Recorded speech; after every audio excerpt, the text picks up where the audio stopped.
प्रभु यीशु मसीह के मीठे और मधुर नाम में मैं पास्टर दिनेश चंद्र मिश्रा आप सबों का संपर्क इंडिया के इस पेज पर जो नया सवेरा नई आशा के नाम से प्रोग्राम हो रहा है, मैं आप सबों का स्वागत करता हूं। आइए हम परमेश्वर के वचन को देखें। लूका रचित सुसमाचार उसका 2 अध्याय और 41 पद। उसके माता पिता प्रतिवर्ष फसह के पर्व में यरूशलेम को जाया करते थे। जब वो 12 वर्ष का हुआ तो वे पर्व की रीति के अनुसार यरूशलेम को गए। मैं प्रभु यीशु के नाम का धन्यवाद देता हूं। यह जिक्र किसके बारे में लिखा गया है? यीशु मसीह 12 साल के हैं और उसके माता पिता हर वर्ष जाया करते हैं। प्रतिवर्ष की मानिंद इस वर्ष भी यीशु मसीह के साथ में यीशु मसीह के माता पिता आए हैं। और कहां पर आए हैं? यरूशलेम में, मंदिर में। मेरे प्यारे भाइयों बहनों, लिखा है कि जब वे उन दिनों को पूरा करके लौटने लगे तो लड़का यीशु यरूशलेम में रह गया। हर वर्ष की मानिंद ये यरूशलेम में आए हैं। और मैं आज आपको संदेश ये देना चाहता हूं कि जैसे आप पिछले वर्षों में करते रहें, इस वर्ष में भी आप कुछ वैसा ही करिए। कहिए कि हमने पिछले वर्ष बहुत सारे लोगों को खाना खिलाया, लेकिन इस साल हमारे हाथ बहुत तंग हैं। लेकिन कोशिश करिए कि जैसे पिछले साल आपने 100 लोगों को खाना खिलाया, तो कम से कम 10 लोगों को तो खाना खिलाइए। प्रतिवर्ष की मानिंद लिखा गया इसमें। यीशु मसीह को जब ये लेकर आए हैं, और ये विषय दिखा रहा है क्या यीशु मसीह को लाने में इन्होंने छोटे से बच्चे को अपने साथ लेकर आना शुरू करा। यीशु मसीह 8 वर्ष का था, यीशु मसीह 12 वर्ष का था, यीशु मसीह कुछ दिनों का था, लेकिन वो मंदिर में लेकर गए। मेरे प्यारे भाइयों बहन, कई दफा ऐसा देखा जाता है कि अभी तो हमारा बच्चा 1 वर्ष का है, अभी हम मंदिर में जाएंगे, अभी परमेश्वर के घर में जाएंगे तो थोड़ा सा खराब लगेगा, लोग सोचेंगे कि इनका बच्चा रो रहा है। लेकिन मैं आज आपको कहना मांगता हूं, अपने बच्चों को लेकर जाओ। और कई दफा कुछ अलग घटना घटती है। हो सकता है कि इस वर्ष में किसी के परिवार में ऐसी घटना घटी हो। यहां पर एक बच्चे का जन्म हुआ है। और एक और जगह मैं आपको लेके चलना चाहता हूं। यह लूका रचित सुसमाचार 2 अध्याय के 36वें पद में लिखा गया। आसेर के गोत्र में से हन्ना नाम फनुएल की बेटी एक भविष्यवक्तिन थी। वो बहुत बूढ़ी थी, सुनिएगा यहां पर ध्यान से, और ब्याह होने के बाद 7 वर्ष अपने पति के साथ रह पाई थी। शादी के 7 वर्ष तक, 7 ईयर केवल अपने पति के साथ रही। और लिखा गया है वो 84 वर्ष से विधवा थी। कितने साल में उसकी शादी हुई होगी ऐसा कुछ जिक्र नहीं लिखा है, लेकिन अगर अनुमान करें कि 15 साल में उसकी शादी हुई।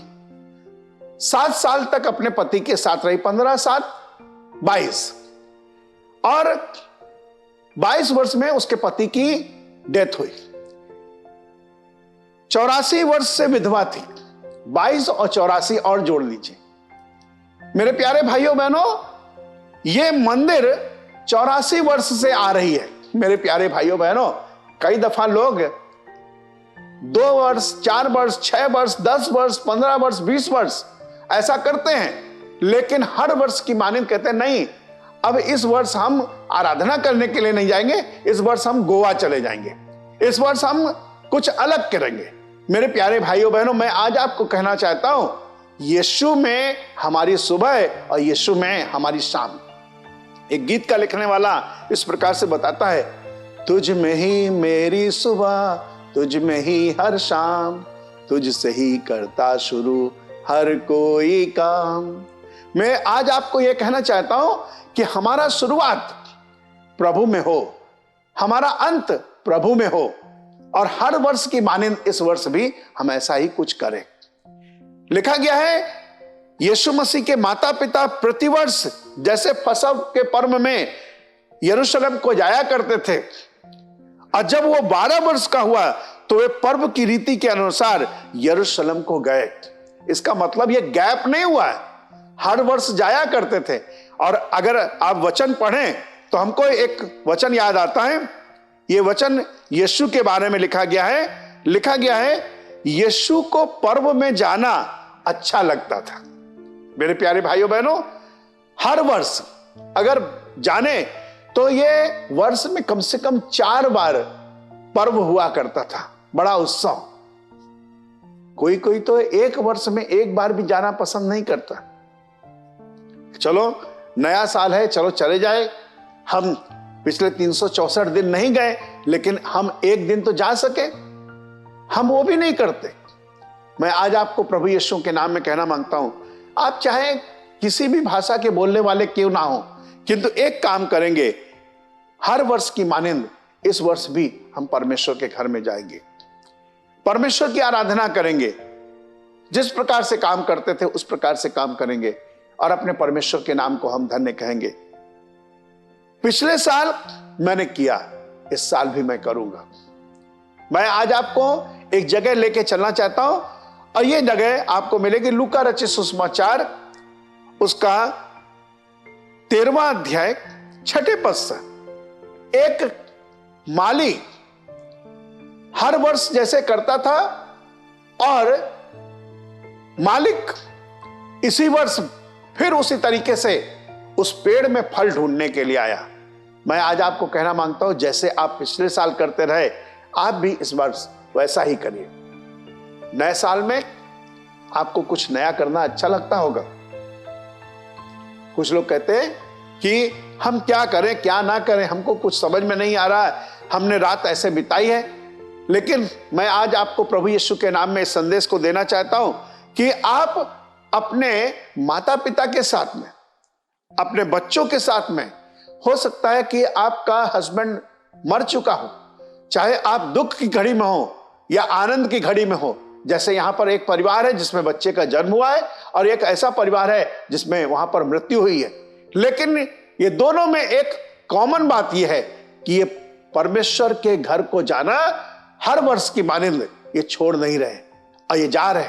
यहां पर हमको देखने को मिलता है यीशु मसीह एक अद्भुत काम कर रहे हैं, वहां पर रह गए।